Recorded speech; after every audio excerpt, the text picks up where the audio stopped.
You're not going to believe this, but the WNBA just lost its golden ticket. Caitlin Clark, the superstar who was supposed to save women's basketball, is packing her bags and heading to Europe. There could be a team overseas who would love to snatch Caitlin Clark away from us and give her a crazy offer. Can you imagine what this means for the league? Ticket prices are crashing, viewership is plummeting, and now everyone's wondering if the WNBA can even survive without her. Let's just say the ratings aren't the same with Caitlin Clark and the Indiana Fever now eliminated. Game 1 of the Aces Liberty matchup on Sunday drew an average of 929,000 viewers. However, that was down nearly 50% from last Sunday's Fever Sun contest. By the way, not only was viewership down, but attendance was as well. But here's where it gets really crazy. A'ja Wilson, the league MVP, is sitting there, watching her own value tank. Faster than a brick three-pointer for this franchise. It is hard as shit. It is hard as shit, because there's tons of people that want to break you down. She's got to be thinking, I've won championships, I've got the trophies, but now nobody cares. It's like Clark swooped in, stole all the attention, and left the WNBA scrambling. You've got to see how this is shaking up the entire world of women's basketball. A'ja Wilson has had the most difficult season of her career. She couldn't get the credit she deserved because Caitlin Clark showed up, and this is proof that her life is 10 times as hard as, to get the same credit. She's MVP of the league, I think, for the 3rd time. She's won 2 championships. She's got a statue at the University of South Carolina. Have we not done enough to celebrate A'ja Wilson? Have you contributed to her life being 10 times as hard? Caitlin Clark's arrival in the WNBA wasn't just big. It was a seismic shift that rocked the entire league overnight. This rookie sensation transformed women's basketball from a niche sport to must-see TV. We're talking sold-out arenas, merchandise flying off the shelves faster than you can say buckets, and TV ratings that had network execs doing double takes. And that upset players. A'ja Wilson. A'ja Wilson, the MVP of the WNBA, the greatest player in women's basketball that nobody cares about. But here's the thing, all that excitement came with a hefty price tag. The WNBA, in their desperation to capitalize on Clark's star power, put all their eggs in one basket. They marketed her as the face of the league, the savior of women's basketball, and the ticket to mainstream success. And for a while it worked, like magic. All I know, when they got eliminated from the playoffs, the attendance dropped, the ratings dropped. Now I wouldn't need to know, because it's the old guard, and it's this and that. So what's the reason now? Now you should have seen the frenzy when Clark's jersey hit the stores. It wasn't just out selling other WNBA merch. It was giving NFL superstars a run for their money. We're talking about a women's basketball jersey outpacing the Dallas Cowboys. Can you even wrap your head around? Caitlin Clark continues to set the bar when it comes to her impact on female athletics. She's got one of the hottest selling jerseys in sports, y'all, according to Fanatics, led by the one and only Michael Rubin. Clark's Indiana Fever jersey is apparently sold out in all sizes. It was rumored that she actually outsold Dallas Cowboy jersey. WNBA's reliance on Clark exposed a major weakness in their game plan when she exited the playoffs earlier than expected. It was like someone pulled the plug on the whole operation. Suddenly, all those fair weather fans who jumped on the Clark bandwagon disappeared faster than a defensive player trying to guard her three-point shot. Now give me the reasons why. She's gone. Is the old guard still watching? Why are these fans? If the WNBA is more, it is, and I get it.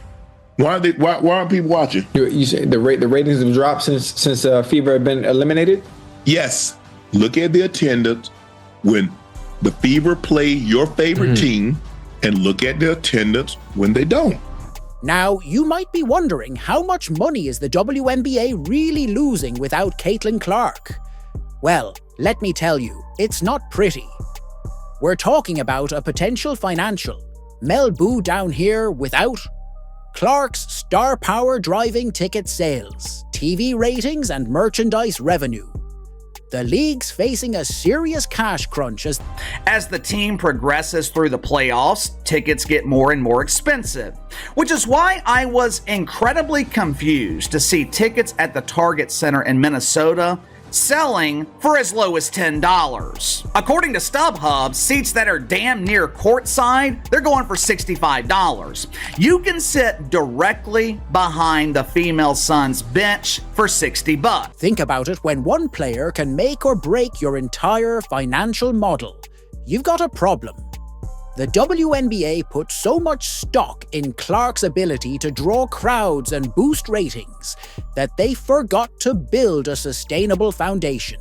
For the rest of the league, now they're scrambling to figure out how to keep the lights on without their golden goose on StubHub this morning. I noticed that the upper bowls of the Target Center were unavailable.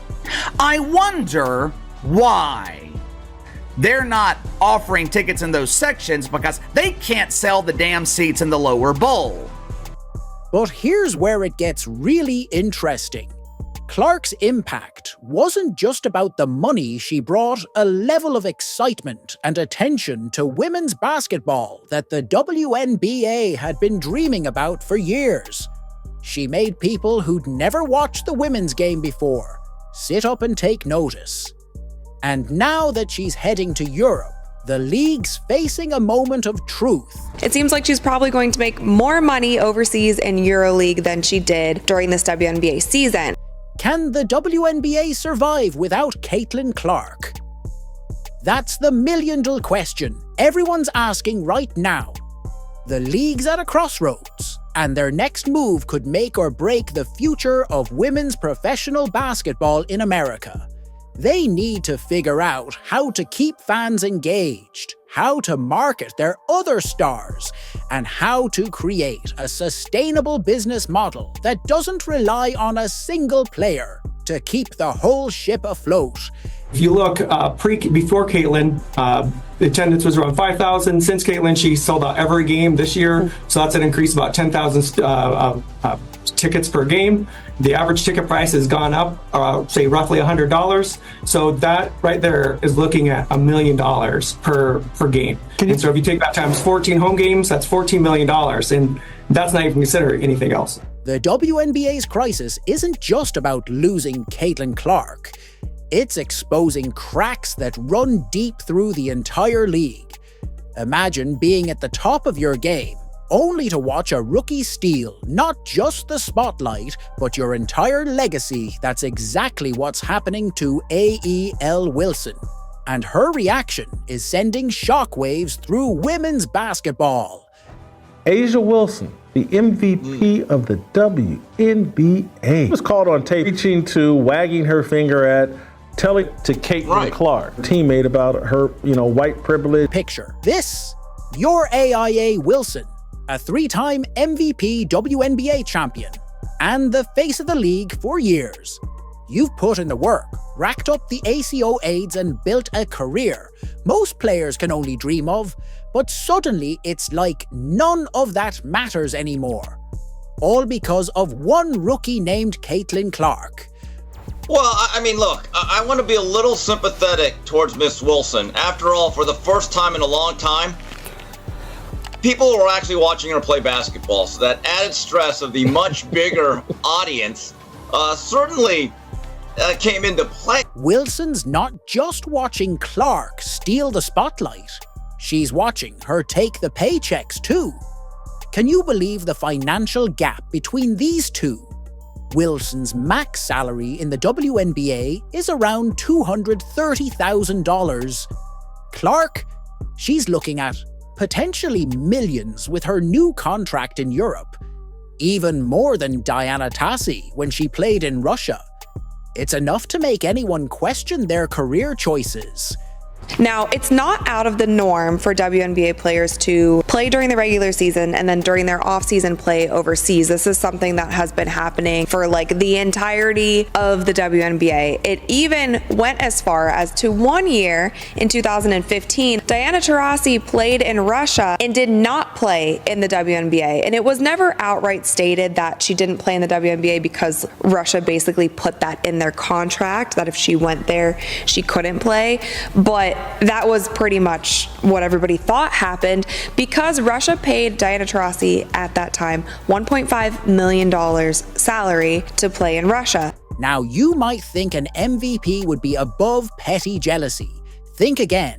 Wilson's frustration boiled over recently when she said, "I don't want to be great for you guys." That's not just a throwaway comment. It's a sign of how deep this rift is running. I'm gonna go out there and I'm gonna try to be the best. I don't wanna be great for you guys. But here's where it gets really interesting.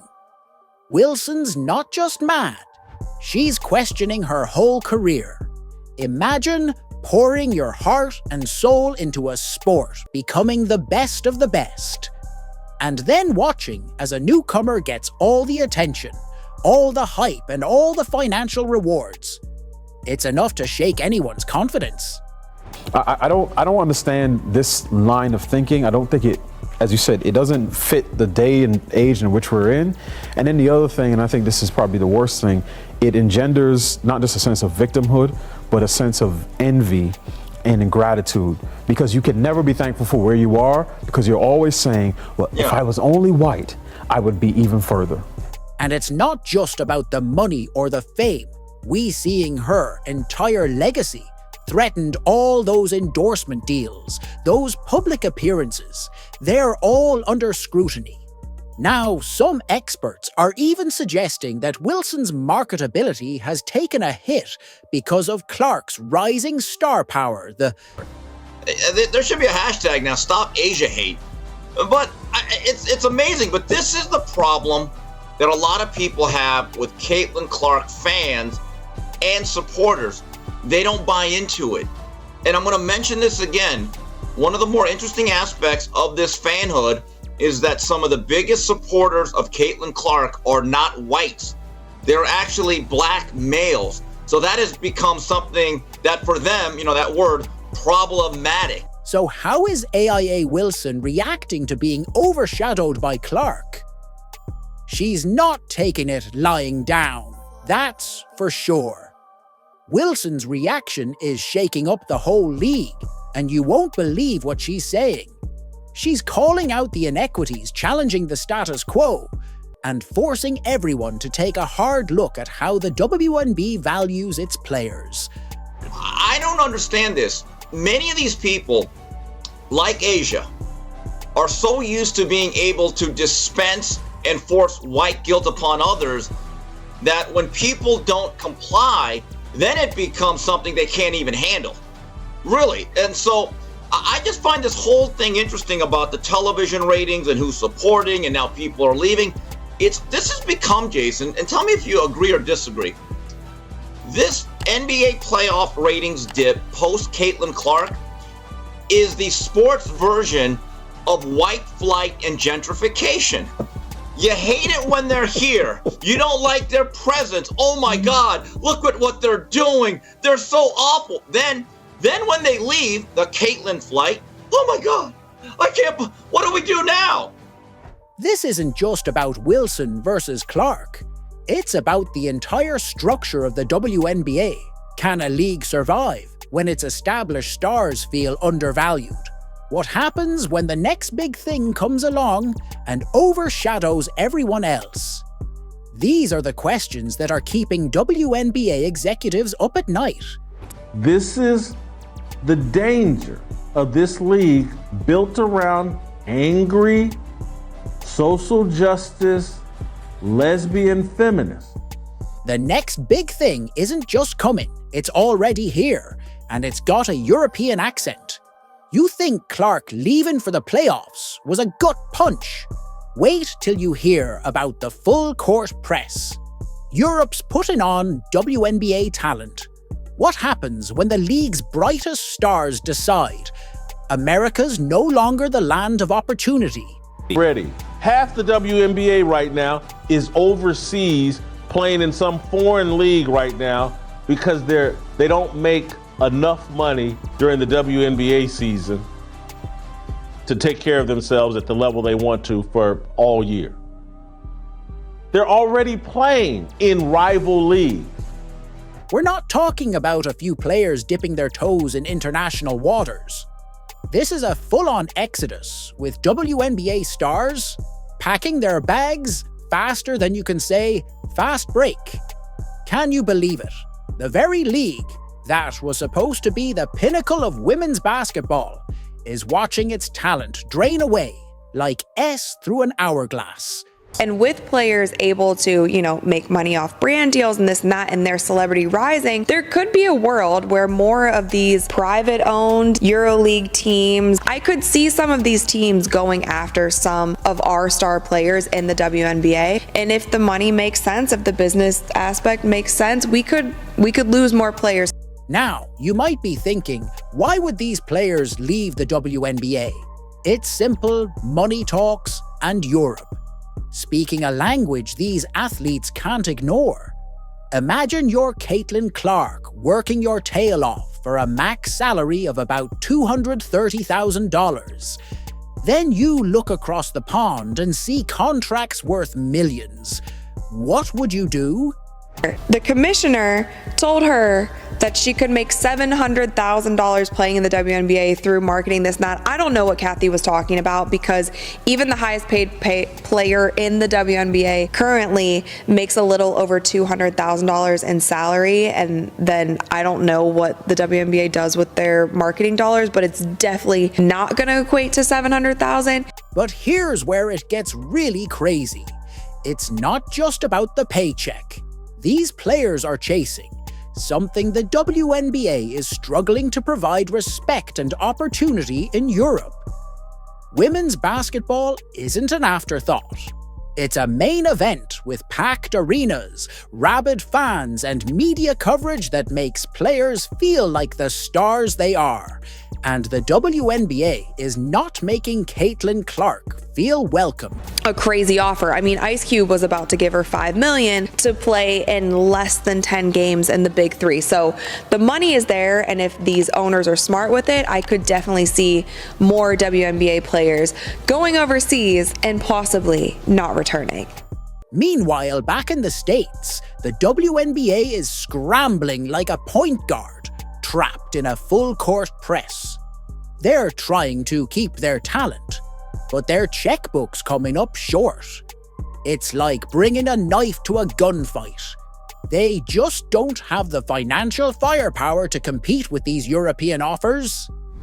There has been so much discussion about the discrepancy between the WNBA salary and the NBA salary, because as we all know, NBA players make millions and millions of dollars. So now everyone's asking the million-dollar question, will Caitlin Clark ever return to the WNBA after playing in Europe? The answer to that could make or break the league's future. If Clark stays overseas, it could open the floodgates. Imagine a WNBA where the best players only show up for a few games a year. If at all, it'd be like the NBA without LeBron. Steph and KD, would you still watch? But with all of the drama currently surrounding the WNBA, on top of the low-paying salaries, some of these players are questioning if they'll even return. This isn't just about losing a few star players. It's about the WNBA potentially losing its identity as the world's premier women's basketball league. If the top talents all playing in Europe, what does that say about the quality of play in the WNBA? How long before fans start tuning out, sponsors start pulling back, and the whole house of cards comes tumbling down? So there was a huge boom this season. There was a huge boom in merchandise and television viewership and sold out arenas and all of these things, which I feel like the WNBA could have capitalized on it even more. And if there wasn't so much drama in the league, with that, more money should come and these players should be able to make more money. Just when you thought the WNBA was down for the count, they're cooking up a comeback that'll make your head spin. We're talking about a complete overhaul from how they market the game to how they pay their stars. But here's the kicker. It's not just about saving the league, it's about revolutionizing women's sports. Are you ready to see how deep this rabbit hole goes? 4 million. The numbers don't lie here. It is not just a delusional fan base who is just delusional, but they're not really tuning in. No, these people are coming in waves to watch one player who has sold out every single arena that she has played in this season. The Fever attendance is 200,000 more people this season than any other organization. The Liberty is next at 400,000. 200,000 more people came to watch the Indiana Fever than any other team in the league. So if we take a look at this line chart, we can see the dip in 2021 because of COVID, and then this huge spike in 2024 for you. When we look at the numbers and when we look at what the WNBA has earned over the past years and the entirety of the WNBA, the numbers actually make sense. It's actually not that unfair what the players are paid. Now, that might all change because of this season, but in the past, the only on record revenue that I could find of the WNBA is 60 million. Yet all of these eyeballs were coming to the league because of her. The Indiana Fever was turning away games into home games every single time that they were on the road. You even had Dallas Wings players saying it kind of sucks seeing so many Indiana Fever in 2020 or 22 jerseys in the stands, but it's also cool to see a lot of people in the stands. Indiana Fever was turning away games into home games, and so it's kind of sad that through all of that, Caitlin was still advocating for players on the other team to get bonuses because she saw the kind of money and eyeballs and viewership that all of this was generating. Because when you look at the numbers with Caitlin Clark there, her first playoff game drawing 1.84 million viewers, ridiculous numbers. The highest rated playoff game since game 2 of the 2000 WNBA finals. This wasn't even just an opening round game back in 2000. This was one of the finals games. So this clearly is showing how much of an impact Caitlin Clark is having. A total of 22 WNBA games clocked north of 1 million viewers. That surpassed the standing record of 15 games set in 1998.